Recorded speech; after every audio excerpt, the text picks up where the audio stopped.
আচ্ছা ঠিক আছে, তুমি ফ্রেশ হও, আমি এসছি।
আচ্ছা, কথা বলতে চাচ্ছিলাম।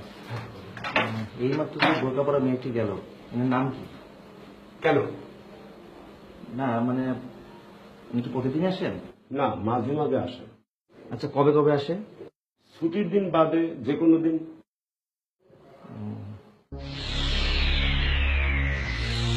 আচ্ছা, ওনার ফোন নাম্বারটা দেওয়া যাবে?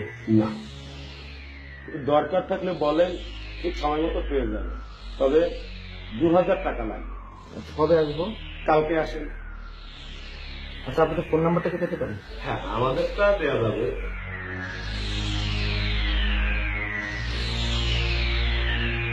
ঠিক আছে, কালকে আসেন।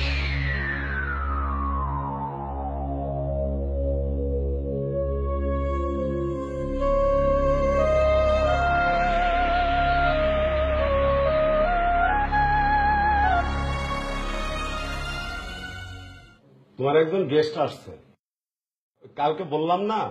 আচ্ছা ঠিক আছে, আমি এক্ষুনি আসছি। উনি কিছুক্ষণের মধ্যে চলে আসবেন। আপনি 503 নম্বর রুমে যান।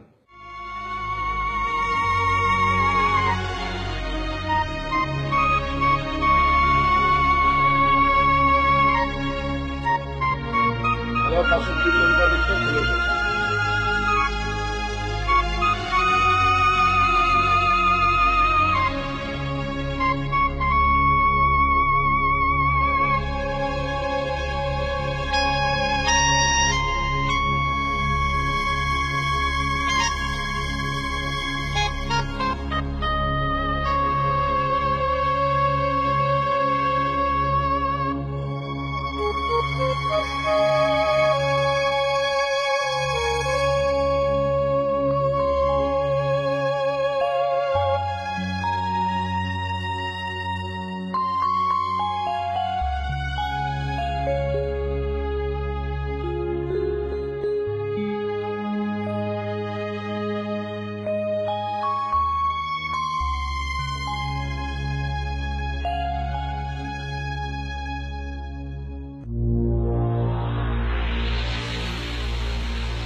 হ্যালো, শোনো, লাঞ্চ করছো?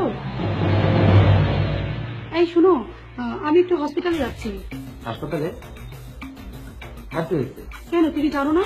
এক সপ্তাহ ধরে তো পাশের বাড়ি ভাবির ছেলেটা অসুস্থ, আর আমি তো প্রায় যাওয়া আসা করি। ও শোনো, সময় হলে তুমিও চলে আসো, ঠিক আছে? আচ্ছা, আমি আসছি। সরি। সন্দেহ পারিবারিক অশান্তি সৃষ্টির অন্যতম উপকরণ। কেবলমাত্র পারিবারিক সন্দেহের কারণে বহু সুখের সংসারে জ্বলে ওঠে দুঃখের অনল। কখনো কখনো ভেঙে যেতে দেখা গেছে বহু দম্পতির সাজানো গোছানো সোনার সংসার। কাজে অহেতুক সন্দেহের মানসিকতা ত্যাগ করাটা অবশ্যই বাঞ্ছনীয়।